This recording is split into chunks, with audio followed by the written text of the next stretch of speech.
ಎಲ್ಲ ಅಭಿಮಾನಿಗಳಿಂದ ಅಭಿಮಾನೋತ್ಸವನ ಮಾಡುವಂತಹ ಸೌಭಾಗ್ಯ ನಮ್ದಾಗಿದೆ. ವೈಯಕ್ತಿಕವಾಗಿ ನಮಗೆ ಆಶೀರ್ವಾದವನ್ನು ಮಾಡಿ, ಮಾರ್ಗದರ್ಶನವನ್ನು ಮಾಡಿ, ನಮಗೆ ಸ್ಥಾನ ಮಾನ ಗೌರವನ ಕೊಟ್ಟು ನಮಗೆ ಶಕ್ತಿಯನ್ನು ತುಂಬಿರುವಂತ ನನ್ನ ನೆಚ್ಚಿನ ನಾಯಕ ಯಡಿಯೂರಪ್ಪನವ್ರಿಗೆ 100 ವರ್ಷ ಕಾಲ ಭಗವಂತ ಆಶೀರ್ವಾದವನ್ನು ಮಾಡಲಿ, ಆರೋಗ್ಯದಿಂದ ಇರಲಿ, ಕರ್ನಾಟಕವನ್ನು ಮುಂದೆ ನಡೆಸಲಿ, ನಮ್ಮೆಲ್ಲರಿಗೂ ಆಶೀರ್ವಾದ ಮಾಡಲಿ. ಈ ಅಭಿಮಾನೋತ್ಸವದಲ್ಲಿ ಒಂದೇ ಒಂದು, ಆಡಳಿತ ಪಕ್ಷದ ಸೂರ್ಯ ಮುಳುಗ್ತಾ ಇದೆ, ನಮ್ಮ ಪಕ್ಷದ ಸೂರ್ಯ ಉದಯ ಆಗ್ತಾ ಇದೆ.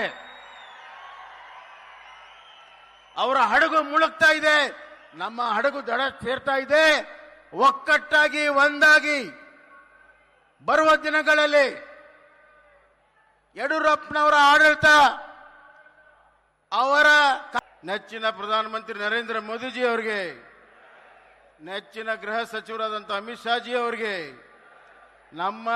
ನಿಮ್ಮೆಲ್ಲರ ನೆಚ್ಚಿನ ನಾಯಕರು, ಕರ್ನಾಟಕ ಕಂಡಂತ ಧೀಮಂತ ನಾಯಕರಾದಂಥ BS ಯಡಿಯೂರಪ್ಪ ಸಾಹೇಬರಿಗೆ, ಬಂಧುಗಳೇ, ಯಡಿಯೂರಪ್ಪ ಅನ್ನುವ ಹೆಸರಿನಲ್ಲಿಯೇ ದೊಡ್ಡ ಶಕ್ತಿ ಇದೆ. ಇಡೀ ಕರ್ನಾಟಕದಲ್ಲಿ ಬಡವರ ಮನೆಯಲ್ಲಿ, ಬಡವರ ಮನದಲ್ಲಿ, ದೀನ ದಲಿತರ ಹೃದಯದಲ್ಲಿ ಯಾವುದಾದ್ರೂ ಒಂದು ಹೆಸರು ಮಿಡಿತಾ ಇದ್ರೆ ಅದು ಯಡಿಯೂರಪ್ಪ ಅನ್ನುವಂಥ ಮಾತನ್ನ ನಾನು ಹೇಳಕ್ಕೆ ಇಚ್ಛೆ ಪಡ್ತೀನಿ. ಈ ಕೋಟೆ ನಾಡು ಒಣಕೆ ಓಬವ್ವನ ಮದಕರಿ ನಾಯಕನ ನಾಡಿನಲ್ಲಿ ಬಿಸಿಲು ಬರಗಾಲ ಶಾಶ್ವತವಾಗಿದ್ದಾಗ ಈ ನಾಡಿಗೆ ಶಾಶ್ವತವಾಗಿ ನೀರನ್ನು ಉಣಿಸಬೇಕು ಅನ್ನುವಂಥ ಯೋಜನೆ ಅಪ್ಪರ್ ಭದ್ರಾ ಪ್ರಾಜೆಕ್ಟ್. ಬಹಳ ವರ್ಷದಿಂದ ಈ ಯೋಜನೆ ನೆದೆಗುದಿಗೆ ಬಿತ್ತಿತ್ತು. ಯಜಮಾನರಾದಂಥ ನಿಜಲಿಂಗಪ್ಪ ಅವರ ಕಾಲದಿಂದ ನೆದೆಗುದಿ ಬಿದ್ದಂಥ ಈ ಯೋಜನೆಗೆ 2008ರಲ್ಲಿ ಮುಖ್ಯಮಂತ್ರಿ ಆದ ತಕ್ಷಣನೇ ಮೊಟ್ಟ ಮೊದಲನೆಯ ನಿರ್ಧಾರ, ಈ ಮಧ್ಯ ಕರ್ನಾಟಕದ ಬಿಸಿಲಿನ ನಾಡಿಗೆ ತಂಪನ್ನ ಕೊಡಬೇಕು, ನೀರನ್ನ ಕೊಡಬೇಕು, ಕುಡಿಯೋ ನೀರನ್ನ ಕೊಡಬೇಕು ಅಂತ ಹೇಳಿ ನಿರ್ಣಯ ಮಾಡಿ ಅಪ್ಪರ್ ಭದ್ರಾ ಪ್ರಾಜೆಕ್ಟ್ಗೆ ಚಾಲನೆಯನ್ನ ಕೊಟ್ಟಿದ್ದಾರೆ. ಅದೇ ರೀತಿ ವಾಣಿ ವಿಲಾಸಕ್ಕೆ 5 TMC ನೀರನ್ನ ಕೊಟ್ಟಿದ್ದರಿಂದ ಇವತ್ತು ಚಿತ್ರದುರ್ಗ ಜಿಲ್ಲೆಯಲ್ಲಿ, ಚಿತ್ರದುರ್ಗ ಸಮೇತವಾಗಿ ಕುಡಿಯೋ ನೀರು, ನೀರಾವರಿಗೆ ನೀರು ಇವತ್ತು ಯಾರಾದರೂ ಕೊಟ್ಟಿದ್ರೆ, ಕೊಟ್ಟಂತ ಭಗೀರಥ ಯಾರಾದರೂ ಇದ್ರೆ ಅದು ನಮ್ಮ ನಾಯಕರಾದಂತಹ ಸನ್ಮಾನ್ಯ BS ಯಡಿಯೂರಪ್ಪ ಸಾಹೇಬ್. ವಿರೋಧ ಪಕ್ಷದಲ್ಲಿದ್ದಾಗ ಯಾತಕ್ಕಾಗಿ ಹೋರಾಟವನ್ನ ಮಾಡಿದ್ರು, ಅಧಿಕಾರಕ್ಕೆ ಬಂದಾಗ ಆ ಹೋರಾಟದ ಬೇಡಿಕೆಗಳಿಗೆ, ಆ ಯೋಜನೆಗಳಿಗೆ ಕಾಯಕಲ್ಪವನ್ನು ಕೊಟ್ಟು ಅವರ ಹೋರಾಟದ ಪ್ರಾಮಾಣಿಕತೆಯ ಪ್ರದರ್ಶನವನ್ನ ಮಾಡಿರುವಂತಹದ್ದು ನಮ್ಮ ಧೀಮಂತ ನಾಯಕ ಸನ್ಮಾನ್ಯ BS ಯಡಿಯೂರಪ್ಪನವರು. ಬಿಜಾಪುರದಲ್ಲಿ ಕೆರೆ ತುಂಬಿಸುವಂತ ಯೋಜನೆ, ಶಿಗ್ಗಾಂವಿಯಲ್ಲಿ ಕೆರೆ ತುಂಬಿಸುವಂತ ಯೋಜನೆ, ದಾವಣಗೆರೆಯ ರಾಜನಹಳ್ಳಿಯ ಕೆರೆ ತುಂಬಿಸುವಂತ ಯೋಜನೆ, ಉಮ್ರಾಣಿಯ ಅಮೃತಪುರ ಯೋಜನೆ ಚನ್ನಗಿರಿಯಲ್ಲಿ, ಅದೇ ರೀತಿ ತುಮಕೂರು ಜಿಲ್ಲೆಯಲ್ಲಿ ಯೋಜನೆ, ಗೋಳೂರು ಹೆಬ್ಬೂರಿನ ಯೋಜನೆ, ಚಾಮರಾಜನಗರದಲ್ಲಿ ಅತ್ಯಂತ ಬರಗಾಲ ಪಡಿಸ ಅಲ್ಲಿಯೂ ಕೂಡ ಕೆರೆ ತುಂಬಿಸುವಂತ ಯೋಜನೆ. ಈ ರಾಜ್ಯದ ಉದ್ದಗಲಕ್ಕೂ ಕೂಡ ಗಂಗೆ ಮಾತೆಯನ್ನ ಭೂತಾಯಿಗೆ ಉಣಿಸಿ ರೈತರ ಬೆವರು ಸೇರಿದಾಗ ಅಲ್ಲಿ ಬಂಗಾರದ ಬೆಳೆಯನ್ನ ತೆಗೆದಕ್ಕೆ ಅವಕಾಶವನ್ನ ಮಾಡಿಕೊಟ್ಟಂತ ಧೀಮಂತ ನಾಯಕ ಯಾರಾದ್ರೂ ಇದ್ರೆ ಅದು ಸನ್ಮಾನ್ಯ ಯಡಿಯೂರಪ್ಪನವರು. ರಾಜ್ಯ ಇದನ್ನ ಗುರುತಿಸಬೇಕು, ರಾಜ್ಯದ ಜನ ಇದನ್ನ ಗುರುತಿಸಬೇಕು. ರಾಜಕಾರಣದಲ್ಲಿ ಸುಳ್ಳು ಹೇಳಿ ಜನರನ್ನ, ಜನಾಂಗವನ್ನ ದಾರಿ ತಪ್ಪಿಸಿ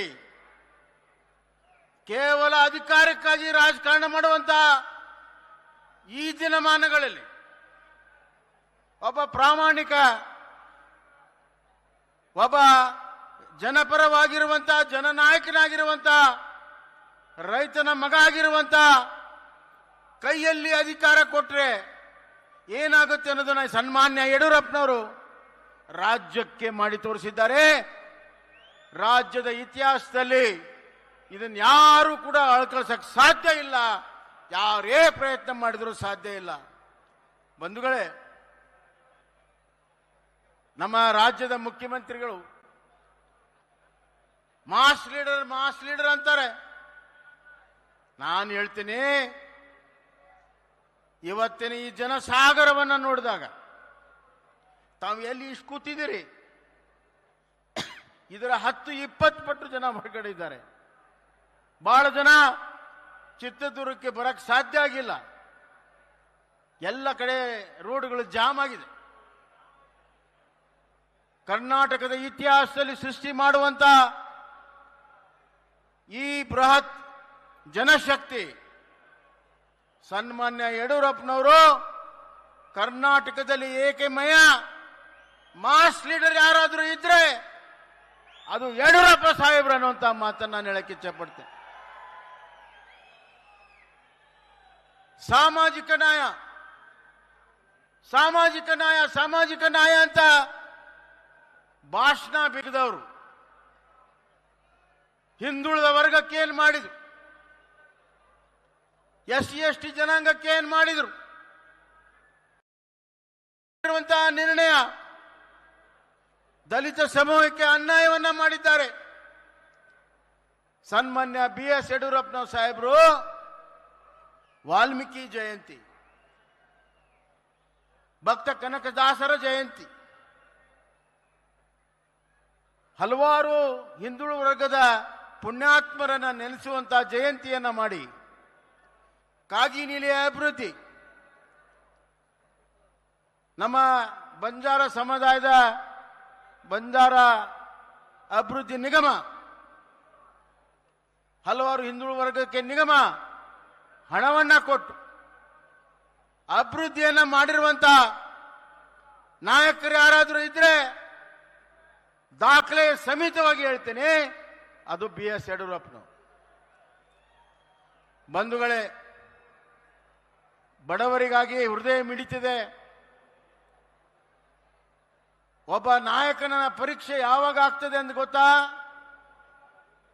ರಾಜ್ಯ ಸಂಕಷ್ಟ ಕಾಲದಲ್ಲಿ, ರಾಜ್ಯದ ಸಂಕಷ್ಟ ಕಾಲದಲ್ಲಿ ಯಾರು ಜನರ ಮಧ್ಯೆ ಹೋಗಿ ಜನರಿಗೆ ನೈತಿಕ ಶಕ್ತಿಯನ್ನ ತುಂಬಿ ಅವರ ದುಃಖದ ಮಾನಗಳನ್ನು ದೂರ ಮಾಡ್ತಾರೆ, ಅವರೇ ನಿಜವಾದಂತ ಜನನಾಯಕರು. 2 ಉದಾಹರಣೆ. ಒಂದು 2009ರಲ್ಲಿ ಪ್ರವಾಹ ಬಂದಿತ್ತು. ಆ ಸಂದರ್ಭದಲ್ಲಿ ಬಹಳ ಭೀಕರ ಪ್ರವಾಹ, ಕರ್ನಾಟಕ ಕಂಡಿರುವಂತಹ ಪ್ರವಾಹ. ನಾವು ಮೀಟಿಂಗ್ ನಲ್ಲಿ ಇದ್ವಿ ಮೈಸೂರಲ್ಲಿ. ಆ ಮೀಟಿಂಗ್ ಅನ್ನ ಬಿಟ್ಟು ಪ್ರಯಾಣ ಪ್ರಾರಂಭ ಮಾಡಿದ್ರೆ 22 ದಿವಸ ಮನೆ ಸೇರ್ಲಿಲ್ಲ ಸ್ವಾಮಿ. ಮುಖ್ಯಮಂತ್ರಿಗಳು ಹಳ್ಳಿಗೆ ಪ್ರವಾಹದಂತ ಊರುಗಳಿಗೆ ಹೋಗಿ ಅಲ್ಲಿಂದ ನೋಡಿ ಬಂದ ಮೇಲೆ ಶಾಶ್ವತ ಪರಿಹಾರ ಕೊಡಬೇಕಂತ ಹೇಳಿ 63 ಹಳ್ಳಿಗಳನ್ನ ಪುನರ್ವಸತಿಯನ್ನ ಮಾಡಿ, ಹೊಸ ಹಳ್ಳಿಗಳನ್ನ ನಿರ್ಮಾಣ ಮಾಡಿ, ಅವಕ್ಕೆ ಮೂಲಭೂತ ಸೌಕರ್ಯನ ಕೊಟ್ಟು 67,000 ಹೊಸ ಮನೆಗಳನ್ನ ಕೊಟ್ಟಂತ ಆ ಮಾನವೀಯತೆಯಿಂದ ಮೆರೆದಂತ ಆ ಧೀಮಂತ ನಾಯಕ ಯಾರಾದರೂ ಇದ್ರೆ ಅದು ಯಡಿಯೂರಪ್ಪನವರು ಅಂತ ಹೇಳಕ್ಕೆ ಇಚ್ಛಪಡ್ತೆ. ಇನ್ನೊಂದು ಪರೀಕ್ಷೆ, ಅಗ್ನಿ ಪರೀಕ್ಷೆ. ಕೋವಿಡ್ ಆಗಿತ್ತು. ಕೋವಿಡ್ ಆದಾಗ ಅಕ್ಕಪಕ್ಕ ರಾಜ್ಯದಲ್ಲಿ, ಕೇರಳ, ಆಂಧ್ರ, ಮಹಾರಾಷ್ಟ್ರ ರಾಜ್ಯದಲ್ಲಿ ಹಲವಾರು ಸಾವು ನೋವುಗಳಿತ್ತು. ಅದು ಕರ್ನಾಟಕದಲ್ಲಿ ಆಗಬಾರದು ಅಂತ ಮೊದಲನೇ ದಿವಸದಿಂದ ಹಠ ಮಾಡಿ ಔಷಧಿಗಳನ್ನು ಎಲ್ಲವನ್ನು ತಂದು ಆ ಕೋವಿಡ್ ಅನ್ನು ನಿಯಂತ್ರಣ ಮಾಡಿ ಕೂಲಿ ಕಾರ್ಮಿಕರಿಗೆ ವಿಶೇಷ ಅನುದಾನವನ್ನು ಕೊಟ್ಟು ಅವರ ಬದುಕನ್ನು ಉಳಿಸಿ ಆಕ್ಸಿಜನ್ ಇಲ್ದಾಗ ಬೇರೆ ಬೇರೆ ಪ್ರದೇಶಗಳಿಂದ ಆಕ್ಸಿಜನ್ ಅನ್ನು ತಂದು ನಮ್ಮ ಆಸ್ಪತ್ರೆಗೆ ಕೊಟ್ಟಿರುವಂತ ಧೀಮಂತ ನಾಯಕ ಯಾರಾದರೂ ಇದ್ರೆ ಅದು ನಮ್ಮ ಯಡಿಯೂರಪ್ಪ. ಹೇಳ್ತಾ ಹೋದ್ರೆ ಬಹಳ ಇದೆ, ನನಗೆ ಚೀಟಿ ಬಂದಿದೆ ಈಗಾಗಲೇ. ನಮಗೆ ನಿಮ್ಮನ್ನ ನೋಡಿದಾಗ ಹೊಟ್ಟೆ ತುಂಬಿದೆ, ಮಾತನಾಡಬೇಕು ಅಂತ ಏನಿಲ್ಲ. ಆದರೆ ಯಡಿಯೂರಪ್ಪನವ್ರ ಬಗ್ಗೆ ಮಾತನಾಡಬೇಕಾದ್ರೆ ಕನಿಷ್ಠ ಒಂದು ವಾರ ಗಟ್ಟಲೆ ನಾವು ಮಾತಾಡಬೇಕು. ಅಷ್ಟು ಕೆಲಸ, ನಮ್ಮ ಮಾತಿನಕ್ಕಿಂತ ಅವ್ರ ಕೆಲಸ ದೊಡ್ಡದಿದೆ. ಅದಕ್ಕಾಗಿ ಅವ್ರು ಹೇಳ್ತಾ ಇದ್ರು ನಾವು ಮಾತನಾಡಬಾರ್ದು, ನಮ್ಮ ಕೆಲಸಗಳು ಮಾತಾಡಬೇಕು ಅಂತ. ಅಂತ ಧೀಮಂತ ನಾಯಕನನ್ನ ನಾವು ಅಭಿನಂದಿಸುವಂತ ಕೆಲಸ. ಗ್ಯಾರಂಟಿ ನ್ಯೂಸ್, ಸುದ್ದಿ ಖಚಿತ, ನ್ಯಾಯ ನಿಶ್ಚಿತ.